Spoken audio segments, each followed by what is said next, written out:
Great. We're live. Hopefully this works. There we go. Fantastic. Okay. Brilliant. Okay, we're live now. Well, great to be live. Yes, just wait a few minutes for people to join in. Then we can start. Okay, well, while people are coming in, why don't you tell us how you've been coping with this lockdown and how it's been for you? Well, the lockdown's been quite interesting for me. I think the weekend that we got locked down, I fell ill with COVID on the Friday before the lockdown. So the first part I don't really remember much because for about 2 weeks I was on my sofa, Oh gosh. knocked out. Felt like a hippo sitting on top of me, and yeah, it was a dark experience. It was a dark experience, and you kind of get knocked out by sort of man flu. And then we always joke that men can't take any form of illness or pain, but this was heavy. And then about 2 weeks later, I actually finally managed to sort of get up and walk around. And took me another 2 weeks to sort of get a little bit of my strength back, get my voice back. Yeah, so it wasn't a great way to start the whole COVID thing. And it was on my mind for a long time because I'd been to Thailand in February, and there they were really sort of prepared for it, because whenever you went to airports, they had the guns, the temperature guns and everything, the heat screens and everything. And then you come to Britain and there was nothing. And I kind of knew that this government wasn't going to do a good job on this, even despite what they said. They were saying they were led by science, but they probably need a new science teacher. You know, 30,000 people dead. And, you know, I think those are massaged figures. So it is definitely massaged figures. Yeah. I mean, it's been so difficult for everyone, I think, around the world. It's been a challenging time, and for artists it's been a challenging time. We've got lots of people coming in now, so I'm gonna ask a question that I ask everybody at the beginning of this show. But first of all, welcome to Cut the Crap with Saberi, everyone. And I've got the wonderful Sandeep Virdee with me today, and we're going to talk about Darbar, and we're also going to talk about a few things that are still related to Darbar indirectly. Just a lot of artist and Indian classical music and dance related topics. First question that I ask everybody: what is your goal with what you're doing? So with Darbar, what's the ultimate goal, or what's your kind of, what are the points that you just want to touch with Darbar? So it's a really good question. And I think I can answer it in one line. At the moment, what we believe is that we exist to stir, thrill, and inspire audiences on Indian classical music and dance. Really, to answer that question properly, I have to go back into my history. I was born in Kenya, and I came to this country in 75. I was about 10 years old, and my father was a tabla teacher, and so he'd have records. And then when I was a teenager, I got kind of engrossed into his records, which was really weird because everyone else was into pop and everything. And I was sitting there listening to Bade Ghulam Ali Khan, Amir Khan, Latafat Hussain Khan. So I was listening to these really heavy vocalists, and tabla was in our house. And so as I grew up, I'd go and buy records, Ali Akbar Khan's records with Swapanji. I'd put it on and I'd go and skip the records and find just the tabla bits. So if Swapanji played 3 times, or given the chance to play 3 times, I thought that was a great record. Right. That was how naive I was. So that was the initial start. And then slowly I started thinking, well, let me listen to the other side of the record. And you actually heard the whole alap. And then you're thinking, actually, that's quite nice. I can actually listen to the alap Chorchala. And then in 1987, I was with Darbar Festival, who's the sitar player here in the UK. And I was doing my typical moan that tabla players don't get enough chance. And he said to me, look, there's a computer. Why don't you set up your own organization? And so I set up something called Tal Rhythms of India. And so with my father, we did about 17 tabla solos. So that gave me a lifetime's worth of tabla solos. Right. So then I went back and did accountancy. So I'm trained in accountancy, and that became my profession. And in 2004, I decided that it's the age of the internet. So we set up something called Tabla Online, which was going to be a glossy magazine for Indian music. But weirdly enough, no one liked the idea because of the name Tabla Online. They said, why don't you call it something else? But then a year later, my dad passed away. And in his memory, I decided to do the tribute. So the tribute was based around the values of him as a really inspiring tabla player, right? So he was a inspiring teacher. So he had this unique ability to literally teach anyone tabla. And then what he had done was developed a very strong notation system of tabla. And he did that because he had a really tough time learning from the great masters in India. So he learned from Pandit Shanta Prasad and Ustad Bahadur Singh. But anyone who knows what it's like to learn in the Guru Shishya Parampara is tough. So the values of what we come back to your question about Darbar is it's based around ethics and values, around what my father believed in, which was a lot of it was about equality. And as a kid, I would have a lot of arguments with my father about the great masters. And he always used to say, Sandeep, you have no idea that if you go into the streets in the big cities, you will find really awesome tabla players and sitar players who are just never given the chance. And I'd say that's not possible. If they were great, they would have a name. So that was my argument. Yeah. 14 years into Darbar, what he said was absolutely true. If you're great, that doesn't mean you're going to get out. So for us, as an organization, we are a charity. So we have a board. The board creates a strategic plan for 4 years at a time. So it's not just what do I think Darbar should be. It's a collective thing. So although I might be the face of Darbar, there's a whole team behind who's doing the strategic thinking and planning. But effectively, it's been in the early days, I worked to my strengths. So I was very interested in digital. I was very interested in fairness, and I really wanted to explore the art form. So I wanted to create something. So it was really, really difficult. First 5-6 years were really challenging. And it's still challenging. That thing doesn't change. And now I guess we've kind of spent a lot of time, and we've brought it down into 3 words: stir, thrill, and inspire audiences globally about Indian classical music and dance. Wonderful. That's nice and simple, and it's a good one-liner, I guess. And the next question I want to ask you is, exactly how do you choose your artists? What's the kind of procedure, if there is one, or how do you go about it? What does Darbar do to choose their artists that they do?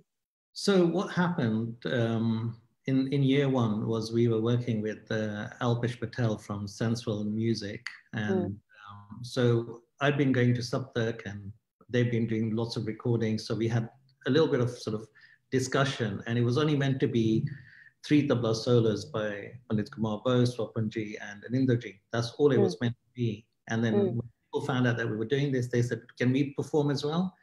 So the first year was just the artists that were interested in doing the tribute, but then it turned into something really strong. The artist lineup turned out to be really amazing, and it was diverse. We had South Indian, North Indian, we had Drupad, we had percussion.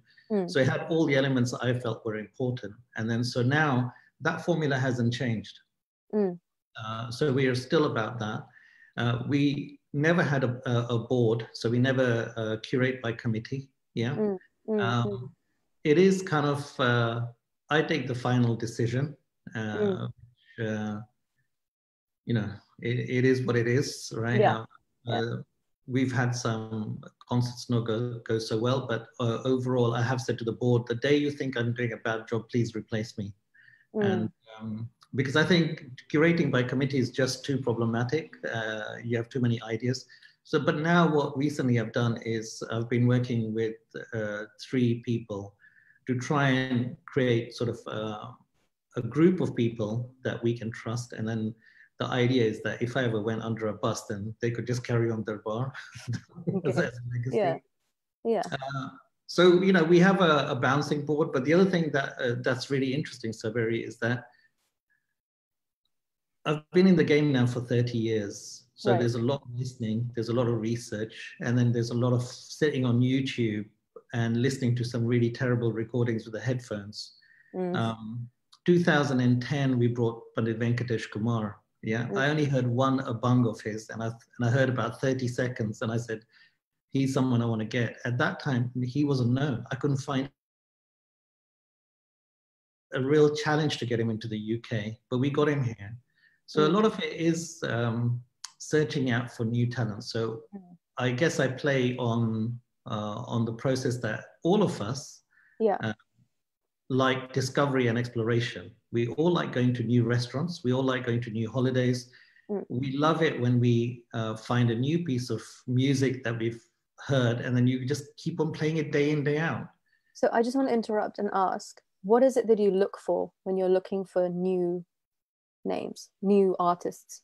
What are the kind of things that you, when you're at home and you're on YouTube, you're looking for good music, what catches your ear? So we're probably different to India in terms of how they curate. So what they will do is, if they're doing 10 sessions, they'll look for 10 big masters. Well, we don't. So what we'll do is we'll look for, we'll work with a handful of the great masters, and we have a lot of respect for them. And then we have the artists who are in their prime, sort of, you know, they are already traveling around the globe. They're building up a name or build up a name. And then the interesting part really comes for those people who are not known, and they might be known in India, but they're not known in the UK. So what we play on a lot is first time performances in the UK. So for example, Jaitirth Mavundi, fantastic vocalist, well known in India, but never been to the UK. But then you also have artists who are younger. That's obviously tricky, because what you're doing is you're listening to lots of recordings of them. And then what you're thinking is that if I bring them here, will they play all right? And then, but you also are aware that it's a big platform, because unlike India, if you have an evening concert, they might have 3 tiers. So what happens is they'll put the beginner at the beginning, and then the next intermediate, and then the senior one at the end. We don't necessarily do that. So we might have actually someone quite senior, and then after that, you might have someone junior, right? Can you give an example of like a time that you've done that? Yeah, so this year we just had the Borkers in the first half, and then after that we had a very senior concert by the South Indians. But we've done a lot of concerts where, for example, Somik Datta, who plays the sarod, he performed straight before Pandit Shiv Kumar Sharma, and then had Rupa Panesar, who's done something similar. So we will give chances to artists straight away. And then the opening concert is probably one of the most important, because the differentiating factor is that we request our artists to sit in all the concerts so that the front row is actually full. And I think this is something that's really changing and shifting. And all the big artists will tell you that when they were young, some of the greatest moments they had. So for example, Sopaji will tell you that Amijan Trikwa was in his audience once when he was playing, and he'll never forget that. So now what you're having is some young musicians who are performing, and you've got the great master sitting in front of you. And that can be a kind of a good thing or a bad thing, because it can really freak you out, and your performance can just fall apart. But I always say to everyone and encourage them that, look, you've done all this riyaz all your life. Now's the time to get on there and just shine and play your music and go inside you deep. It's interesting. So I guess the quality part is, you know, innately at what level artists are at. Yeah. So you know, Ulhas Kashalkar is as a vocalist, and then you've got different artists. But it's not about that. It's about looking at the opportunity of what you can give them wherever they are in their journey to come on that platform. Now, I've had people say to me, Sandeep, you don't know enough about music. You should really get someone who really knows about music and let them curate for you. So I said, okay, fine. That's what happens in India, and I'm not sure they get it right there, right? So we do it in our way, and we select in our own way. But definitely, it's about where artists are in their own journey. So it's not. Sometimes we will put artists who are quite junior and probably a couple of years too early for them to go onto a big platform. But what we have realized and what we have appreciated is even if they've come and performed at Darbar and maybe not done their best, it's opened up doors for them and it's become a springboard purely because of the quality of the videos that come out, and then they get recognized, they get shared. So we hope that that becomes a service to them.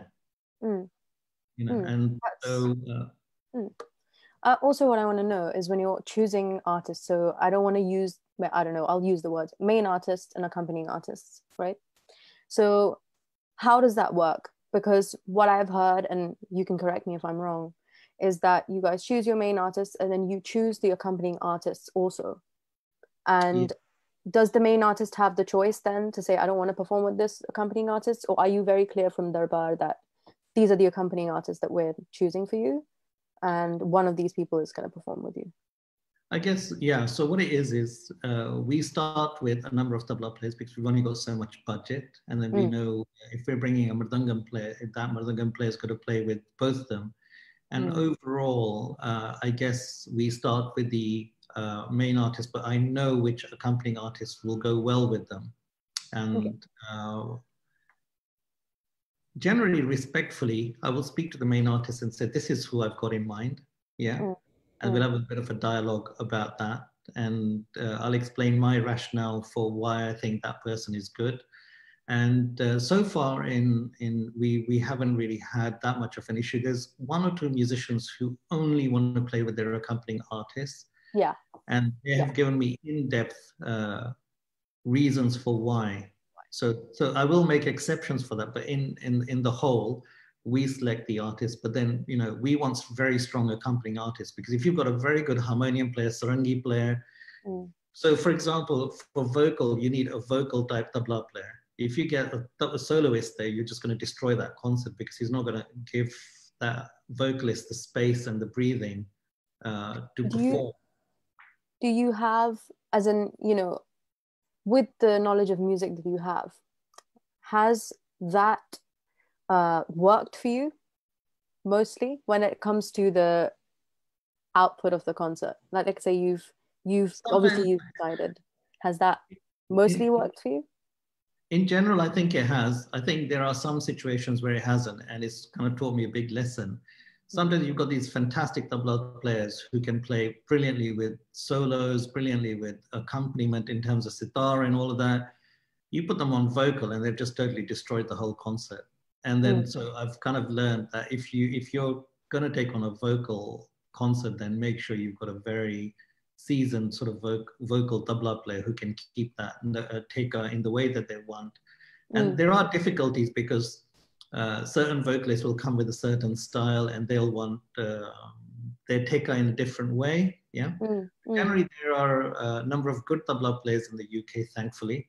And then there's we bring a couple from India, so it's overall worked out.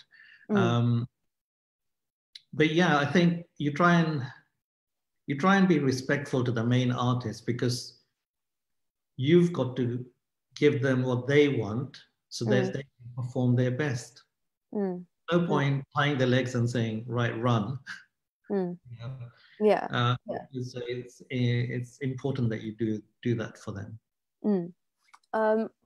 You've worked with North Indian classical musicians and South Indian musicians. What's the kind of difference that you see in the mentality of those two fields when it comes to work ethic, when it comes to unity between artists, when it comes to, as an organizer, dealing with the artists? What are the positives and the negatives that you faced, and what do you think each can take from each other? Okay, so it's a really, really good, tough question. I guess I'm lucky because I'm a Sardar. I'm not Bengali, and I'm not Maharashtrian, and I'm not from Chennai. So what I've done is, so no one sort of comes in and tries to be kind of pally because I am who I am. So what I've realized is that there's three big power centers in India. You've got Maharashtra, and then you've got Bengal, and then you've got Chennai as the three big centers. And each of them have their own challenges. Probably the bigger discrepancy is between Bengal and Maharashtra. Yeah, so they both believe that they're intellectually superior, blah, blah, blah. And then, our tabla players, our vocalists are this. But for me, they're equally brilliant because you've got some really fabulous musicians in Bengal and you've got some amazing musicians in Maharashtra. So in the festival, we balance it all. And I don't think whether, this tabla player is Bengali and I'm putting him with a Maharashtrian vocalist or anything like that. I just kind of look at the person at a human level and see how they should work. So that's because we're working in a bubble. The Darbar works in a bubble. We're not tied to anyone in India. We're not controlled by anyone in India. We haven't got funders. We're funded totally different to an organization in India, and that's probably got a lot to do with it. I think your talk with Davina was very interesting, where she was talking about the power of what the corporates can do to a festival. So we don't have any of that. So I actually enjoy diversity. So for me, if I find someone, say, from Punjab, or I find someone from Rajasthan, or other parts of India, that's great. When I'm listening to people on YouTube, I don't know where they live. I'm just looking at quality. So when I find out who they are, then I try and track them down, and then I go and contact them. Then I find out that, they live in some part in Hubli or something like that, or wherever it is, So that's never really been an issue for me. But what we have done is made sure that we contract with every single artist separately: the violinist, the mridangam player, the guttam player, the harmonium player, tabla player. And that means that we can do our best for fair pay. Because I know that those are real big challenges, and it's something my father used to talk a lot about, about the way accompanying artists they're so important in people's concerts, and yet they're paid a percentage, very small percentage. So how do you do that? How do you decide how much a main artist and how much a accompanying artist is getting paid? How do you justify that when you're having a discussion as a team? So what we do is we've got a minimum level. Yeah. So whether you're very young or wherever you are, we have a minimum that we give everyone, and then there's only about 2 or 3 tiers that we have, and then there's the musicians who are more senior, and then they're traveling the world already, and they've got a name, they've got a following, and then they have a certain level of fee. And also in sort of the time period, you've suddenly seen mridangam players rise, or violinists rise, or main vocalists rise. And then their fee structure changes with their popularity, global popularity. Right. And then the tough thing now comes, because India is so successful now in its economy, you're now starting to talk big money. And so when we're given sort of indicators of what their fees are, we'll just take a view whether we can afford it or not. Because at the end of the day, we've got to balance our budget. And if someone prices it so high, we'll just say, thank you very much. We'll come back to you next year or another year when we can do it. I've got to balance the books, and that's where I draw the line. So we have maximum fees that we can do it. And then we have to do a risk analysis. So one of the things that's being talked about is ticket prices. Over the years, we've been under pressure to raise the ticket prices, and some people are already saying that we are very expensive. But if you want high quality, you want to be working in a world-class venue, you want world-class sound engineers, you want world-class lighting engineers, you want makeup artists for your concerts. So you want all of that glossy stuff going on. then there's got to be a charge for it. If you go to a Bollywood concert, no one blinks an eyelid if you're paying 75 quid or 150 quid. Absolutely. Right? For us, we want to elevate Indian classical music to a level which is comparable to the West, where people do pay that fee. You know? Yeah. So I guess, yeah. Let's take the conversation to India a little bit, because you've brought up tickets and prices. Why do you think it's so difficult for people to pay anything at this point to go and watch an Indian classical music and dance event in India? What's going wrong there? Because I've had this conversation with so many people that this is now the 10th episode, and every single episode before this, I've spoken about free concerts that have happened and are still happening and will probably continue to happen after the lockdown is over. Why do you think this is such a problem, that people just don't want to buy tickets, don't want to pay to watch an Indian classical music artist? Why do you think this is happening? I think it's a really good question. I'm not a historian, but my logic would have it that this was music for the elite. And if you go back to the Maharaja's times and before, it was patronaged by them, and they would have an annuity that they would pay the artists, and then they would have the chefs would be amazing, the musicians would be great, the dancers would be great, the people who made their clothes would be fantastic. So it was a system that was supported, yeah. So it was supported as an elite thing. So it was already funded. So they didn't have to really worry about it. 1947 brought all of that to a halt. And then all the musicians were just thrown out of the palaces, and then they had a really tough time. You go back and listen to Amir Khan's stories and other stories by the Dagas, them having to sell their instruments, having to work in factories. Then, because they sold the instruments, they had to start with the sitar again before they were able to go and build the Rudravina. These are really dire stories of what happened to the arts. And in some ways, it's quite interesting. Zakirji once said somewhere, we talk about this art form as a very old art form, but you could also argue that it started in 1947, because then it had to rebuild and reinvent itself. So it started with the batuks, with the home batuks by the people who were rich enough to sort of support the arts and had an interest in the arts. And then it went into small concerts, and then it went into bigger concerts. Then you had the whole effect of the Ravi Shankar, Ustad Ali Akbar Khan, Ustad Vilayat Khan going global. I would say that the difference is a cultural thing. In the UK, it's an elitist thing as well. But they take pride in paying for it.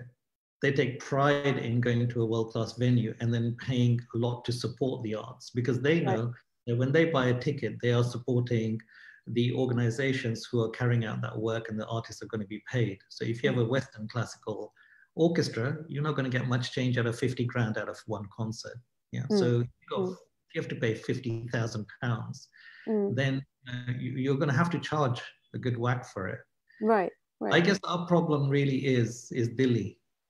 Delhi's our capital, and Delhi supports free concerts. So if your elite are saying that we should do concerts for free, I think that's an issue.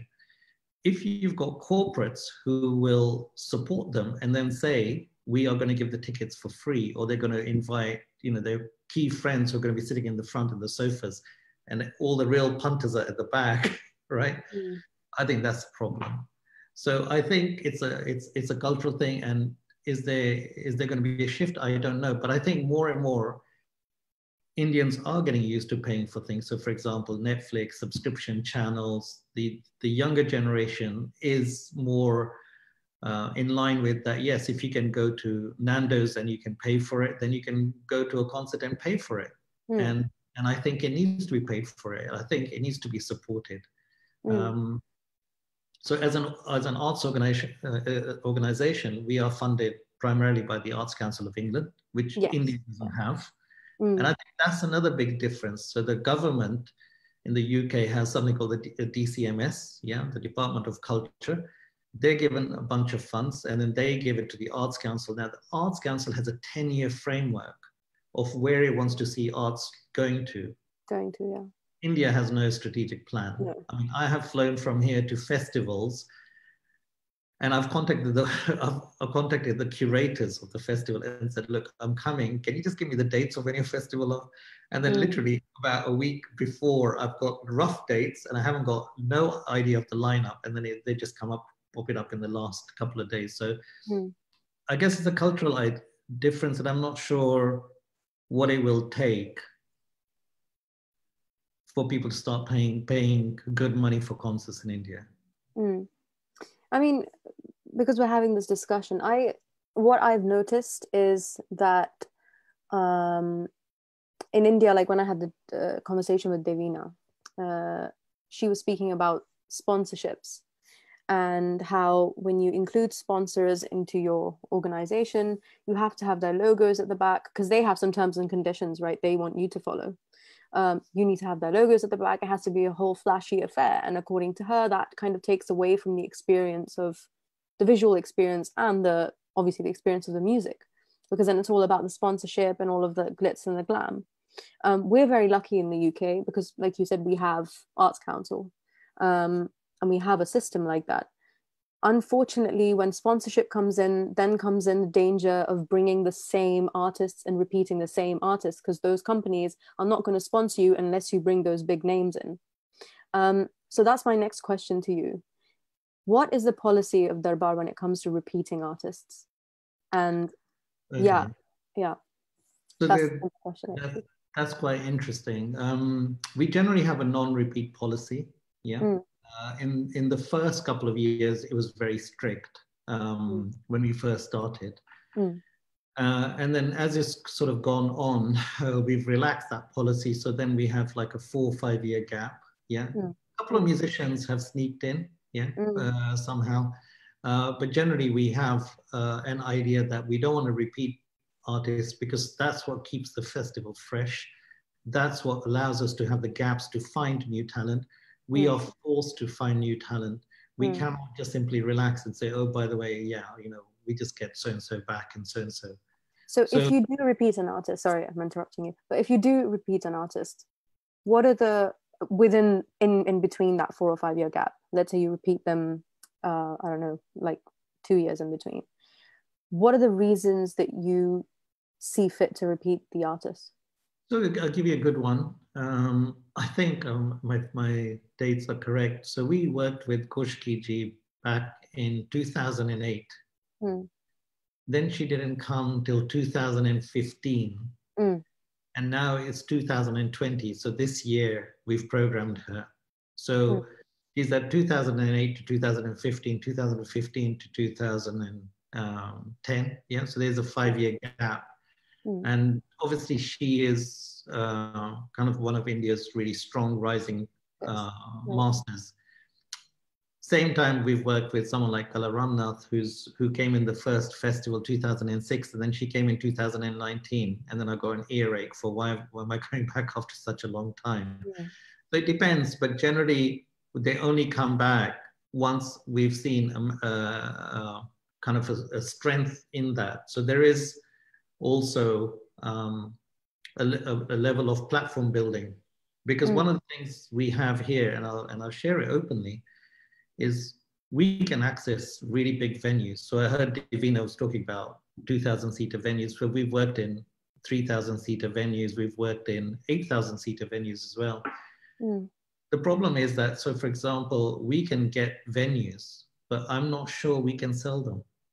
Right. Because what's happened is that the artists who are coming up, who have a name in India, cannot sell out in the UK. Why is that? Probably because the big senior musicians never give way to letting the next generation come up and build a name for themselves. So you've got some very strong artists in the UK, in India, and I can bet you to sell out a 300-seater venue or a 450-seater venue in the UK is tough, even by them. So it's a real difficult balancing game in terms of deciding that, okay, we've got an 18 or a 2,000-seater venue in London, where you've got a very high ticket price. And remember, half our audience is non-Asian. And then you've got to balance your books. you've got to get the right creativity from the artists, Mm. and you've got to balance the whole festival together. So Yeah. it's quite a No, juggling act. what I wanted to ask you really was when you said that, there are a few artists who kind of slip into it, who get repeated sometimes, and maybe not on such a big gap. They come maybe after 2 years or a year. Why do you feel the need to repeat them? I just want to know, because maybe that artist has something special that Darbar is looking for, that So you want to sometimes it's represent. like, for example, a couple of harmonium players have sort of snuck in, Mm, and the reason is because we always do solos, and right. there's only a handful of nagma. There's only a handful of musicians, harmonium players who are very good at vocal, and can keep nagma to that level. Mm, So you don't want to give a tabla player bad.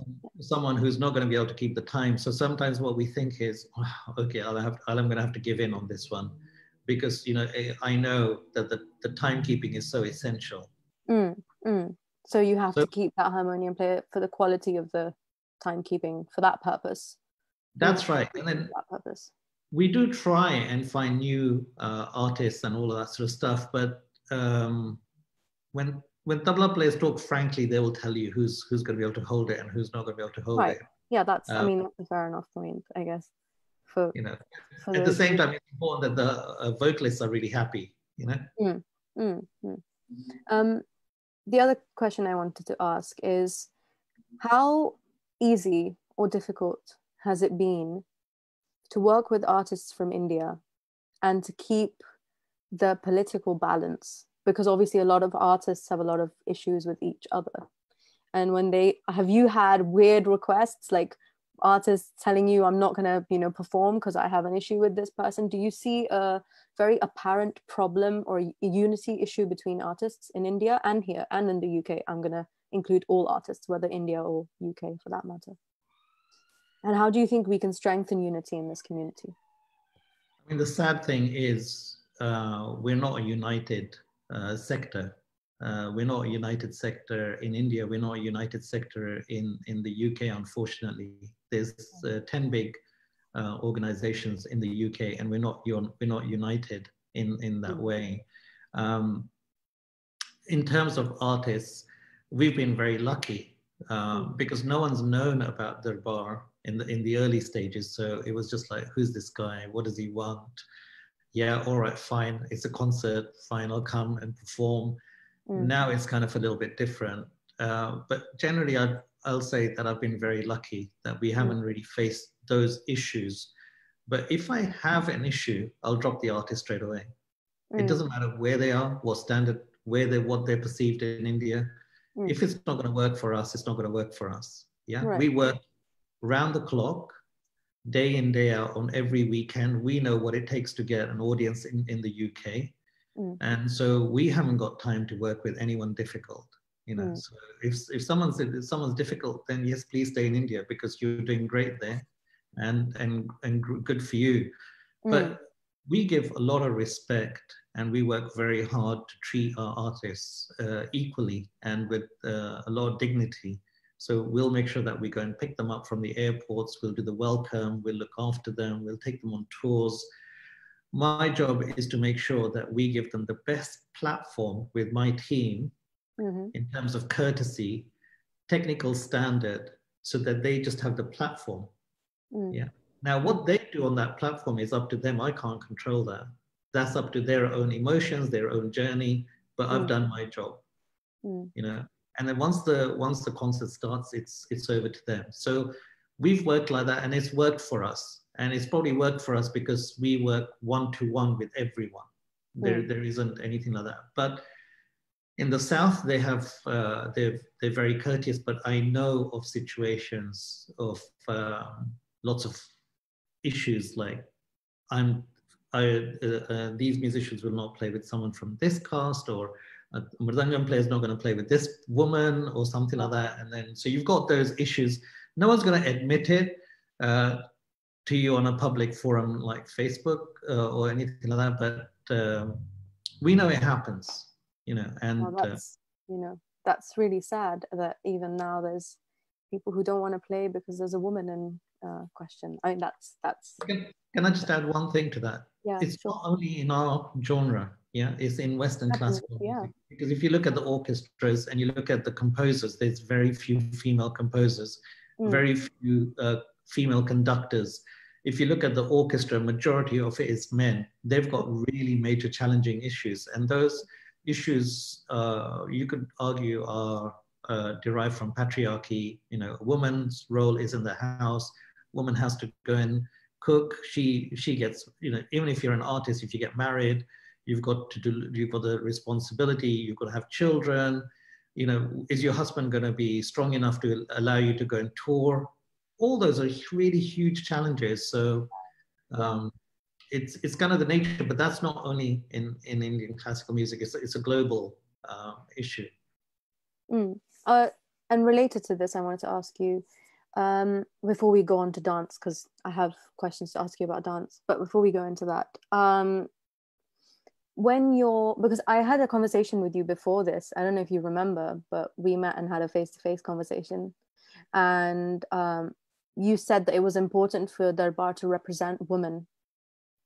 And you thought that it was a really important thing because of exactly what you just said, because we're very underrepresented. Um, how do you balance including women, but also managing the quality of the music? Because obviously already there's less a number of women artists in general. It's quite difficult to, I wouldn't say it's difficult to find, I'm sure there's lots, but in the forefront there's not a lot. How do you then decide that, okay, I'm gonna keep women, but it has to be good standard music? Which way around do you do it? Do you say I have to have women and then you just have to keep a woman so you keep it? Or you're like, I'll keep a woman artist only if they are of a good standard? Is representation more important to you than the quality, is what I'm asking, I guess. Yeah, it's our aspiration that we can try and have a balance of 50-50. Yeah, but that's Mm. tough.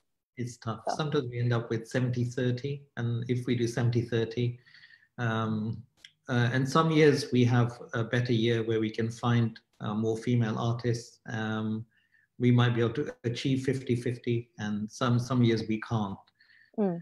In terms of standard, there are more female vocalists who are of a higher standard than there are instrumentalists, and Mm. I'm not sure what the reasons are.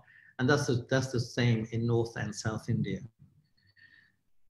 It's a tough one. So representation is important, because if we don't give that representation, women wouldn't get on those platforms. They'd Mm. always be squeezed down. So if you're asking the question, do we compromise? Then the answer would frankly have to be say yes, that we Mm. might compromise.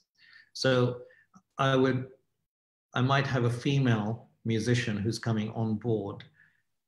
At the same time, I will know that, yes, probably I could find a male equivalent who is better, right? Mm. If that woman isn't going to get that chance, then what chance do they have of getting progress anywhere? Mm. Mm. So we try and do it so that it gives them a fair chance, because it's not just a matter of putting someone on a platform, because if they're not going to do their best, then you're doing them a disservice, Right. you know. Right. And but the pool is tough. It is tough. Mm. I mean, this is a really interesting topic because I've spoken to a few musicians and they've said that, you know, of course, women representation is important and it has to happen. But obviously, also the quality of the music is important. And a lot of the times, I think a lot of research needs to go into this, because if you're going to find good women musicians, artists, then a lot of research needs to go into it. A lot of women aren't as open on social media or on YouTube with their art forms, which then again goes back to the cultural issues of, you know, just the cultural issues really of a woman being allowed to go on tour or being allowed to go on social media to show their art and all those kind of things. So thank you for touching on that, because it's a really important topic. I Just want to like move on. Yeah, please, please, please. I mean, there's a lady. Her name is Jyoti Hegre, Mm. right? Jyoti Hegre Mm. is a Drupad bean player. Yeah. If you've got time, do look her up. And when I spoke to her, I couldn't speak. My Hindi is really broken, so I spoke to her briefly. And then when I was in India, I managed to get her to a place where we could interview her. And in the interview, I asked her, so what's your day like? And she said, well, I get up first thing in the morning, I milk the cows. I was like, what? And she goes, I milk the cows, then I go and do my yoga. My husband runs a farm. I look after the farm. We live in a place, there's no internet. No one knows us. No one can get here. She goes, if I have to go and do my concert, I go do the concert. Then my husband has to come and pick me up at this point. So that's unbelievable. So, you know, in one of the most obscure places, you'll find this amazing bean player, a Ravina player. So, Yeah. you know, I think it's very essential. But let me ask you one question. Yeah. How many times have you been to a great concert by a great master and then gone there and came out and thought, well, that was a waste of time?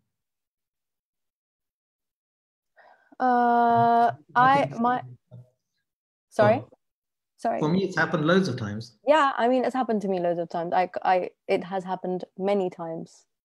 So yes. I would rather go and see someone who might not be that genius or that brilliant, but still playing their music sincerely. Okay. Someone playing their music sincerely and to the best of their ability, that's really important. Also, I'm going to bring this up. I keep saying we're going to go on to dance and we're not getting there because questions keep coming to my head, but we will go there.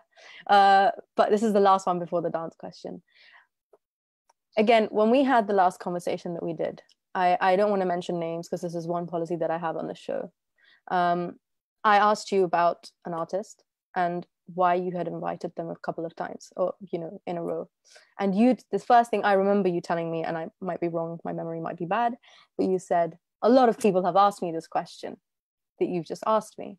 And so all I want to say to you, I want to ask you, how much do other artists telling you about one or a group of artists saying that, you know, this person isn't good enough yet for this stage or this Darbar stage, and they're telling you multiple times, you hear it from a lot of musicians who are good at what they do, does that affect your decision making? And has that affected your decision making? And do you at some point think, maybe this person is right about that artist? Or do you just completely, you're just like, no, Darbar is an individual body and we try not to take what artists say into consideration? You know, I have a good working relationship with a lot of artists. And so if they're going to tell me something, they're going to tell me something which is for the benefit of myself and for Darbar. So there are a lot of artists who are quite protective about the Darbar brand. Yes. They don't want to see the brand being damaged or the organization being damaged. So they will share honestly, well, you know, that was good or that didn't really work out. And but you know what, we take risk, and I would say on the whole, we probably get more things right than we get wrong. Yeah. And if you're getting things wrong, that means there's room for improvement. And it goes back to that whole thing about being able to give musicians an opportunity. And sometimes we're not as well connected as people are in India. So in India, you might have a chance to go and listen to a lot more youngsters. So we are working with our R&D. Yeah. And so my R&D also works with a lot of accompanying artists. So a lot of the accompanying artists will say, by the way, there's this person and there's that person. Try them out. Have a listen, make your own decision. And then the only thing you've got is a couple of YouTube clips which they've shot at their home. And then you kind of take a punt on that. So we work in a slightly restrictive way. I mean, that's not a reason that if I've got it wrong, that I'm backing away from my responsibility. Right. But I think you do have to give people a chance. And if it doesn't work out, then all you can do is hope that experience that they've had there, they can bounce from it. And then that becomes a learning curve. And learn something from it. Right. Yeah. Thank you. We've got like 2 questions, but I'm going to come back to those because I'm really itching to ask the dance questions. But I'm going to ask those. So I don't remember the exact year you started dance. Which year was it when you started dance? Please remind me. So we've been running for 4 years with dance, 4 years. And the last 3 years have been with Akram Khan. Right. Okay. So I want to know first why you chose Akram Khan to run it. The first thing is, I don't know anything about dance. So I think it'd be really wrong for me to fall into that trap and think that, yes, we want to bring dance into the festival. And then for me to try and curate something about an art form that I know nothing about, right? So the next best thing was quite simple, and it was accidental. I wanted Akram to perform a Kathak dance solo for Darbar, and he politely declined. But he said, "Look, my parents come to your festival; they love your festival." And he said, "Why don't we have a talk?" So we had a three-way talk between myself, Akram, and Sadler's Wells, and then the idea was born that let's try and do music and dance. And for 1 year, we took the whole festival, music and dance, to Sadler's Wells, and Sadler's is the best venue for dance probably in the world. Yeah, it is And beautiful. so the reason then Akram is an incredible being, and his insight into his own art form is tremendous. Now, he is known as a contemporary dancer, and he's not known or respected as a pure Indian classical dancer. But what he's done in contemporary dance is phenomenal. So we got on, but what it was he said, I want to support Darbar so that we can create a platform for the next generation of dancers in the UK. So, and he did that. He doesn't need to be involved in Darbar. His diary is such that if you can even speak to him for 2 or 3 times in a year for 15 minutes, you're lucky. So that's how incredibly busy he is. So what I had done was we'd spoken to him, and I said to Akram, look, if you're going to get involved, please don't do it for just 1 year. Yeah, please, if you're going to do something, then do it for 3 years, and then let's see how it goes. So we've done our 3 years, and he's curated, and then he's brought in Maven Koo, who's Bharatanatyam, and he's very, very incredibly knowledgeable. And as a choreographer, he's produced some of the best dance I've seen on the stage. And what Akram has brought to this is technical delivery, and he's brought his whole team of experts who bring dance to that level. And I think that's what it was. And Sadler's was a great partner to be able to bring in what they brought in terms of the venue, their expertise. So I think without all of that, I wouldn't have been able to do what we did. And we don't know what the future is, because Akram now is incredibly busy. We're not sure how we're going to pan it out in the next couple of years. It may be that dance stays a big part of Darbar, or it might be that it doesn't stay a big part of Darbar. So we're not sure about the future of dance within it. But what we've realized is that the dance audience is very different to the music audience. It's not the same. And we thought that they'd want to hear everything. No, the dance audience just really wants to go and see dance. They want to go and see their hour and a half, whatever, and then go home. Whereas for music, we want 3 hours of music. We want non-stop stuff, you know? So I mean, this is unfortunate in itself, that dancers only just want to watch dance. I think that in itself is an issue. And this is something that I've spoken about in the series of interviews that I've done, is why do dancers not go and watch music? And why do musicians not go and watch dance? And I'm speaking strictly of Indian classical dance and music. I don't see dancers going to watch music, and I've spoken about this, so I will blame dancers first, because dancers need to open their minds and their hearts to the music side of things, because we really need music to do what we do. But yes, I will say, the reason I asked about Akram Khan, again, I've had this conversation with you before, but the reason I asked about Akram Khan is because I admire his work for all the contemporary stuff that he does. And I've actually gone and seen a lot of his productions. And I think they're mind-blowing for the work that he does on that side. When I see Darbar, like as an audience, when I see it as an audience, I see Darbar as a platform that really promotes and wants to show people what's amazing about Indian classical music and the pure and the traditional side of it. And for me, as a dancer, maybe that's how I look at it, because I am a dancer, but I don't see dance as a separate thing to music. Because the way that I have had my talim, and I guess this comes back to my talim, so it might be different to others, but traditionally, Kathak, at least Kathak, is seen as a dance form, which is heavily inspired by tabla and pakhawaj and vocal music. So a Kathak dancer is incomplete without those aspects to it. And in fact, a Kathak repertoire and a tabla solo repertoire are very, very similar, because it's very composition based. There's peshkar in tabla, there's upajan dance, and there's tartan dance, which is, improvisation through movement. So there's so much similarity between a tabla solo and a dance solo that, at least with Kathak, because I don't have enough knowledge about Bharatanatyam to speak for Bharatanatyam or Odissi or other dance forms, so I don't want to go into that. But for dance, I think for Kathak to be represented correctly, it should be kept with music. And even if there is a separate festival happening for it, I feel that my question actually in my head before I started this conversation with you was going to be, why do you have a curator for dance when you don't have a curator in that, like a separate curator for music? Because you all sit and decide the artist yourselves.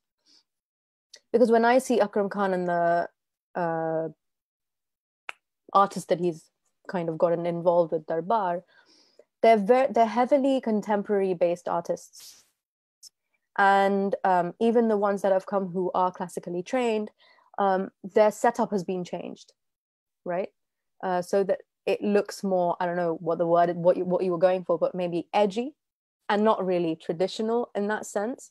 But the only reason I ask is because if tabla can be portrayed in a traditional way, if a tabla solo can be put on stage with a sarangi player and the tabla artist in that traditional format, why can't dance be shown like that? And I don't mind it being a separate festival, but with the dancer, with a Kathak dancer, there's a tabla player, there's a sarangi player or a sarod player or a sitar player, with the lehra, the nagma, and there's a vocalist. Usually that's the setup. Why are we not able to watch dance in such a traditional format? Why does there need to be that contemporary twist? Because in Darbar, you're already showcasing music in such a traditional light.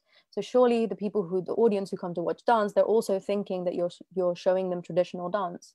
And I fear that that's a bit of a misguidance, because people are going to think, okay, I'm watching traditional dance now. But the videos that I have seen, they're great, but they're not traditional or pure dance, according to me.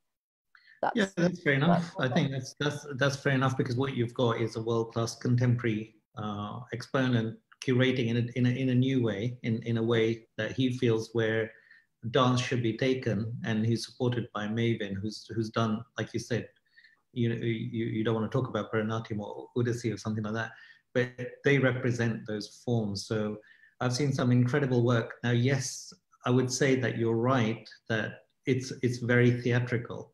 It's very, very polished. The lighting is superb. The technical standard of how he delivers is amazing. So the experience is that. The question is, why is it in the UK, where you've had dance organizations who've been running and funded very heavily, have not been able to create a platform for dance in the UK? I think that's what you've got to ask yourself.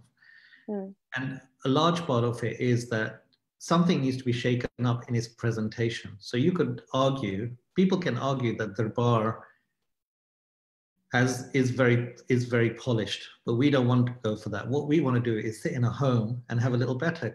We don't want those sophisticated microphones. We don't want that fancy lighting. We don't want the fancy theaters. We don't want that stuff. But that is what Darbar is. So what we're trying to do is we're trying to elevate it to the highest level. Yeah. And so if I'm saying I don't know nothing about dance and I'm happy for someone to curate it, so I take full liability for or responsibility for the curation of the music part. But because Akram is curating the dance, it's really important that I credit him, that it's his name, that he's curating the dance, and he knows it's his responsibility that whatever happens with the dance in Darbar is his work. But then does that mean that the goal for Darbar with music and the goal for Darbar is dance is different? No, I don't think it is. I think it took a long time for Darbar to get to where it was. The first year was a one-hit wonder. Second year was they fluked it. Third year they thought, ooh, maybe this organization's here for a while.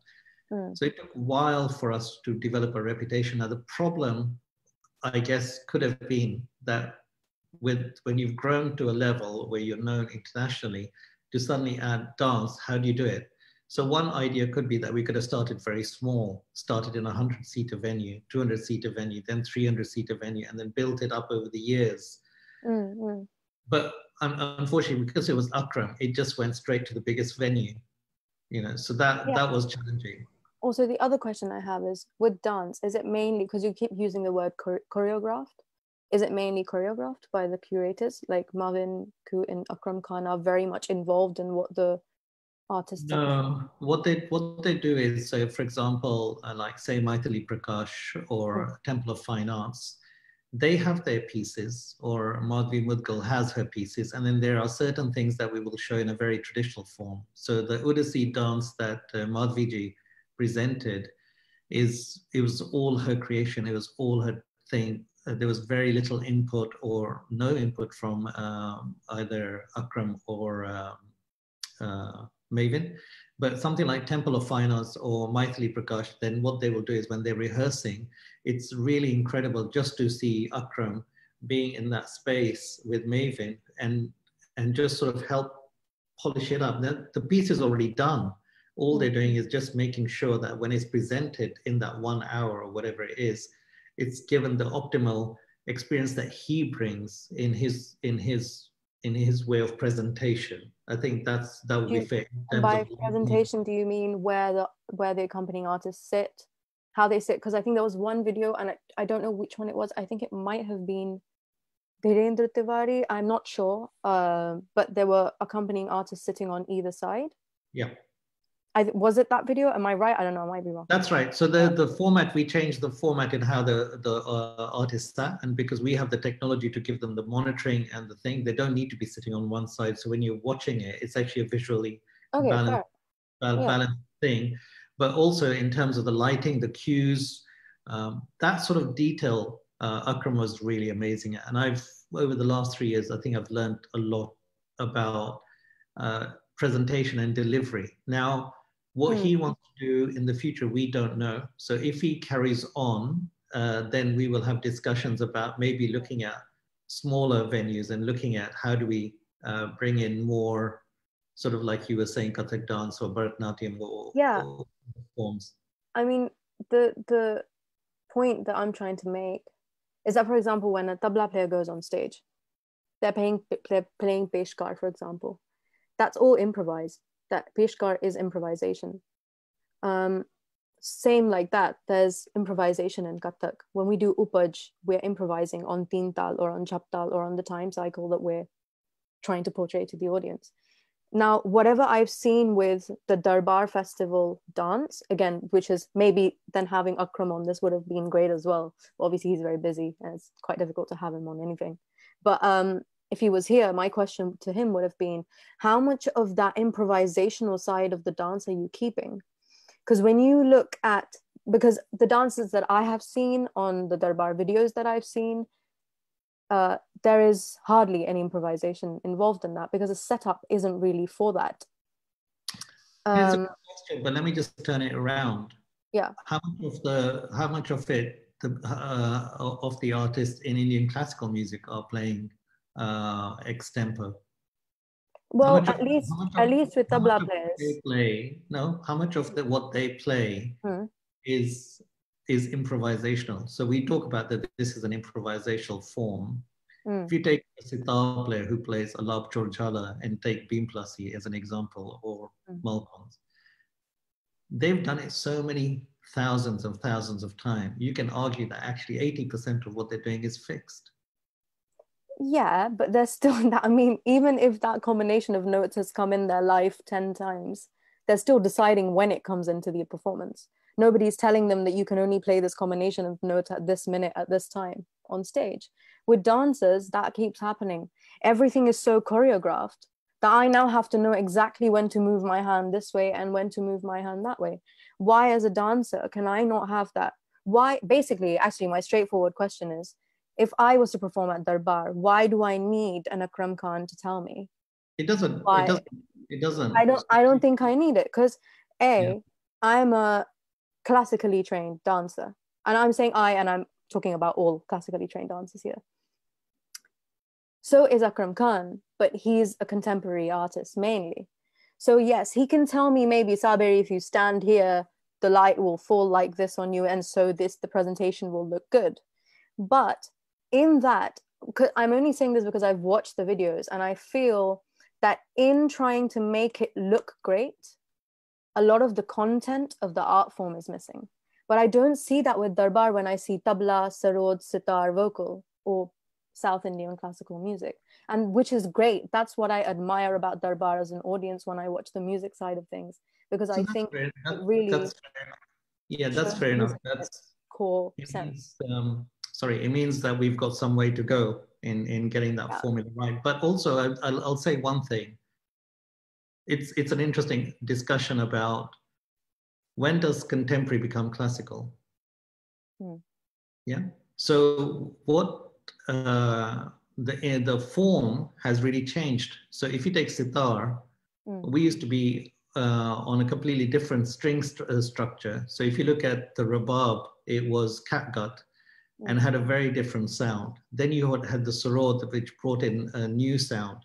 So sure, at the time that it went from catgut to what's it called, string, a lot of people would have said, "What the hell is this new stuff?" It's the same thing. If Nilatri pulls electrical thing in his sitar and he starts playing electrical, people are like, "What the hell is this?" But forget that, that's extremes. But take going from C to D. Yeah, you've just taken up your sitar to D. Why are you taking up your sitar to D? You're taking it up because you can be more showy. You can show it in a different way. Now, the old masters might be turning over in their graves on that idea. But what I'm saying is that everything evolves and everything becomes an evolution. And maybe maybe we haven't got it right, is that Akram has focused really brilliantly on the production, and where artists want to do what they want to do, he will let them do it. He won't interfere with them. But what he will do is he will still make sure that it's polished. And maybe 3 years is not enough yet for us to have got it right. And so it's like an ongoing journey. You try and do it. I guess the other way to also look at it is that at least we're trying something different. You've had, like I've said, organizations in the UK for 40 years, and they've not been able to make. So why not try something contemporary with the music side of things? Sorry? So why not try something contemporary with the music side of things? We did in the early days. We used to have one contemporary item in every festival, and then I realized, forget that, because what's it called? We would become a technical nightmare. We had Bikram and all his sort of stuff with his complicated sort of setups. We had little groups like Samay, which was Somek and Jesse. So we used to have contemporary, and now we have a new festival called the Darbar Fringe. And the Darbar Fringe is our space where we can connect urban, contemporary, and classical. So we're less known about that because it's more sort of R&D work. But that's not just because Darbar does this. It doesn't mean that we won't do, say, for example, Bollywood, or we haven't worked with people like Shankar Mahadevan or Hariharan and then worked on the genre in terms of ghazal. So I think we're at a point where Darbar can do other things. We've done other events. So for example, with Alchemy Festival, we've done work with Yesudas ji, from the South, who's a genius, and he's one of the most respected singers. So we've done work in popular genres. This year we had planned to do a tribute to Guru Nanak for the music that the Sikh tradition brings, and it was his 500th anniversary, 550th birth anniversary. But because due to COVID, we've now postponed it to next year. So we are looking at the sacred form. I think in the future, I don't think Darbar will move away from its core Indian classical perspective, but we will push the boundaries now on other forms as well, especially I think on faith, because I think that's one area that's really lacking in the UK, or there's a space to immerse yourself in that. There's Jagdeep Shahji is really active on the comment section, and he's written one thing, which is academy is been there for so long. Why have they not grown the dance audience? I want to answer that question. To answer your question, there is not a single, and Sandeep ji is right here when he says this, there is not a single organization, uh, um, primarily performing arts organization that organizes concerts every year, yearly basis, annual basis, who has showcased dance in its purest form. There's not one. We at Sadha Arts, and I didn't want to bring Sadha Arts into it because I don't like bringing in something that I'm attached to in a conversation that I'm having with someone else. But now that you've mentioned it in the comment section, I'm going to. We at Sadha Arts tried it. We started unfortunately, because of COVID-19 now, nothing's happening this year. But last year, 2019, we did a festival in the name of my grandfather because he was a Kathak exponent and a massive master at that. But we did Pandit Ram Gopal Festival, which was my grandfather's name. And we did 2 days of pure Kathak. And all I can say is that was the first, and I might be wrong, and I'm going to get a lot of backlash for saying this, but there's very few festivals that has happened in the UK. I came here when I was 6 years old. Since then, I'm 23 now. I have not seen a single festival being done where pure classical art dance has been showcased. And if somebody can show me that that's happened for 2 days, I'll be very happy. I don't know why this is the case, Jagdeep ji. I don't know why that happens. I, as a dancer, want to know myself. I want to educate myself about it because I think it's really sad. Because I'm very happy that music gets represented in its purest form. I think it's incredibly necessary for it to be. Unfortunately, dancers feel that, Indian classical dancers feel, and Kathak dancers specifically, because I follow Kathak dancers more, they feel that they need to change the way that they dance according to the audience and the kind of social pressures, which is, dance with a Bollywood song and call it Kathak, or dance with this and call it Kathak. And those pressures are, frankly speaking, quite stupid in my eye. And yes, cost is a very, very good point. Dancers trying to get 3 accompanying artists, we cost a lot more to invite and to pay for. So that's also another thing. You need more funding for dance. And I don't know how to solve this. All I say is that to the dancers in the UK, and I really want to say this to the dancers, there has to be a group of us who sticks to the pure and the traditional side of things. There's very few traditional Kathak dancers left in the UK. I don't see them doing the work. I don't see them trying to promote Kathak as it should be promoted. Kathak is like tabla. It's exactly like tabla. We get on stage, we do a vandana, we then go into upaj, which is like peshkar or like uthan. We then go into Thad, we go into Params, Tukras, Toras, Chakradhars. It's exactly like tabla. The format is so similar to tabla that it's, and the work that goes into it is very much related to tabla. And unfortunately, in the UK, Kathak dancers have no knowledge of tabla. So that in itself is a problem.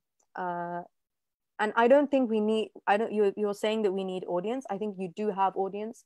I just think nobody's ever tried to make the audience. I really do feel that. And that's sad. So I agree with Sandeep ji in that people have really not tried to make the audience for Indian classical dance. We from Sadha Arts from now on will try, because it's my passion. It's my absolute, I get really annoyed with this whole concept of dance not being taken seriously when it comes to the pure dance, at least. I think it's really important. There is audience for it. And you need to create audience for it. If you're only going to give them what they like, well, fine. But, you have to also build taste. I'm sure there was a time here when people didn't want to sit and listen to a alap for 45 minutes. But now Darbar has done all this work and there's hundreds of people coming and watching alap for 30, 35 minutes, 40 minutes. So I'm sure if you keep doing that and keep going at it, you will also build the audience for pure Kathak, where a Kathak dancer comes in and does improvised dance. Khula Nach is what we call that. And yes, I agree also with you that not all tabla players play improvised. I agree.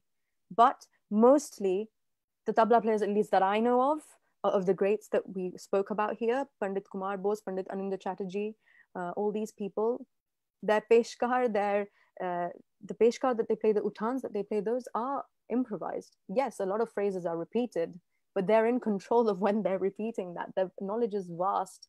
Their vocabulary in tabla is vast to be able to do that. So I think it's very easy to say that we don't have audience. But I think we're not doing enough to showcase dance in that way anyways. We're doing a lot to showcase music like that. So Jagdeep ji, you're saying a lot of things, because then I'll have to address everything that you're saying. Can I just respond to that? Please, I mean, what I would like to say is that you show the same sort of level of enthusiasm I did when I was setting up Tal Rhythms of India, when I wanted to hear lots of solos. So the only thing I can do is encourage you that through your Sada arts, that you do something on a consistent basis. The funding opportunities are there, but it's very tricky to run an arts organization. It's a lot more complex than people perceive. It's like a complicated charity business, a lot of complex things to come together. But you've clearly got a very clear idea of where you think dance should be. And what I encourage you to do is do something on an annual basis, no matter how small it is, to start showing that. And then slowly you will build up audiences. When we started the Darbar Festival, the first thing was much smaller. It's never been our plan to bring Darbar where it is. It's happened through passion, but we try and keep our heads down, and we're not saying that we get it right, because there are lots of other organizations. So we're probably good at the one hit wonder. There are other organizations who can do all year round programming. We can't do that. There are certain organizations which are very good in Indian classical education, and hats off to them because they can do that really well. Yeah, well, our strength is probably digital and live, so that's what we focus on.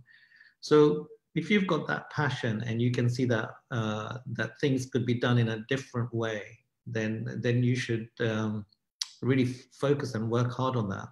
Yeah, definitely. I mean, I'm very passionate about it, and we started working on it, and we're still thinking about how we can do it. There's, unfortunately, again, with COVID and everything that's happening this year, everything's been put on hold. But that is my dream at the end of the day, and not just only with dance. I hope that dance can be seen as part of music, which it was seen as before. There used to be conferences in India where dance used to be kept last because people would be waiting to see the dance concert. That no longer exists. Obviously things evolve and things change. The respect towards dance, Indian classical dance, whether it's Kathak, Bharatanatyam, Odissi, all these things in its purest form has really decreased. I don't know what the reason is behind that. There's a lot to do with the social construct of why that's happened. That's a whole different conversation in itself, which I do want to pick up with dancers in the UK, because UK-based dancers are not really doing any favors to promote the traditional art form. Whereas there are many musicians in the UK who are doing their best to promote the Indian classical music in its purest form, which I think is wonderful. The last question I want to ask you, because we've gone over an hour and I didn't realize, I just realized that now. But I wanted to ask you, when it comes to representing UK artists in Darbar, how do you keep a balance between UK artists and India artists? Obviously, I know you have to bring in India artists more, that's a, but do you feel the pressure, or how do you keep that balance? Because obviously you have to represent the UK as well, and UK-based artists in Darbar. It's increasingly become more difficult because in the UK there's a small pool of artists, and it's a difficult balance to present. And I know there's probably a lot of finger pointing at Darbar, but there is also an acknowledgement that people need to know that there are about 10 other big organizations in the UK who are funded equally, and most of them are funded more than Darbar. Yeah. So people should be aware that there are a bunch of organizations, and there are a number of small organizations. And a lot of them do work with British artists, and we work with British artists in our capacity. So we have an education project where we employ teachers. We have a lot of digital work that we work with UK-based artists. It's becoming harder because the standard of the festival has been slowly increasing, and it's the slots that you've got available are more difficult. There is a massive demand or a request from India to perform at Darbar. Yeah. Right. Of course. So all of that has become difficult, but the good thing is that at least we've got 4 or 5 very good tabla players in the UK. So I think the tabla players get a better representation on the Darbar stage than, say, the sitar players or the sarod players or the vocalists. And that's just simply because of the pool that you've got. So it's a very tricky situation. But there are, all I can say is that there are other arts organizations that support the UK-based artists in a good way. And, you know, we come once a year. So what we can do for UK artists in terms of giving them concerts is limited. We have other concert series where we work a lot with UK-based artists, but it might be sort of small batucks or working with the De Montfort University or working with some of our partners that we work with around the country. And sometimes we've tried touring. But in the end, I would say it's a tough one, but we do try our best and try and give representation at the right level to UK-based artists. It's not easily done. Thank you. There's a very interesting question that I would like to finish with. I'm just trying to find it. I saw it. Let me just try and find it. It was something to do with why Pakistani musicians have not been called to Darbar, which I think. Yeah. So can I just ask you a question, because I just found it. There are some out. Where is it? I thought I found it. Oh yes, here it is. Sakib Razakji is asking, why aren't any Pakistani artists invited to perform classical music at Darbar Festival? There are some outstanding Pakistani artists who would do the Darbar Festival justice. Ustad Fateh Ali Khan, Ustad Shafqat Ali Khan, and he's named a lot of artists. If you would like to answer that. He's absolutely correct. There are some really amazing artists in Pakistan. I'm not sure how many there are, but there are a number. So a couple of years ago, we were asked to do the BBC Proms, and in the BBC Proms, it was about India's anniversary, and so we decided that what we would do is we would just do simply three areas: North India, South India, and Pakistan. And so from the Pakistan, we brought in a Qawwali group. So it's not that we wouldn't bring people from Pakistan. One of the biggest challenges we've had is a number of other organizations have booked artists from India and their visas have not been granted and they've had to cancel concerts. We're not in a position to do that. We book our artists more than a year in advance. So we've tried, and we are now working with a partner in Pakistan to try and see how do we get Pakistani musicians in there. But does it have to be Pakistani, or are we representative of the different faiths, whether you're Sikh, Muslim, Hindu? So, you know, this particular year, this year's lineup, which looks like most likely that the Darbar Festival will have to be postponed to next year, unfortunately, is that we did have a number of musicians from all faiths, you know. So it's no discrimination about anything about Pakistan. We've looked at with Jagdeep and everyone. We've looked at contacting the Pakistani High Commission to see can they help and can they guarantee that those artists will get it. But the answer we've got is it's not up to them. It's the British High Commission. So if the British Commission refuses their visa, we're dead in the water, because what we will have done is book someone, people would have bought tickets, and then we'll have to refund them. Now, if someone can contact us and show us a way that we can pretty much have a guaranteed way of getting those artists in, we would definitely have more confidence in bringing them in. So it's a little bit about business risk. It's less about being discriminatory. Right. Yeah, thank you. Well, we hope that's answered your question. Thank you, Sandeep ji, for being with me and answering these questions and being so honest and open about Darbar and how you do things there. It's wonderful the work that Darbar is doing. And I hope that everybody who's watched it has really enjoyed it. There's a few other comments and questions. I'm sorry if I haven't been able to kind of address those. But thank you for being here. And I had a wonderful time with this conversation.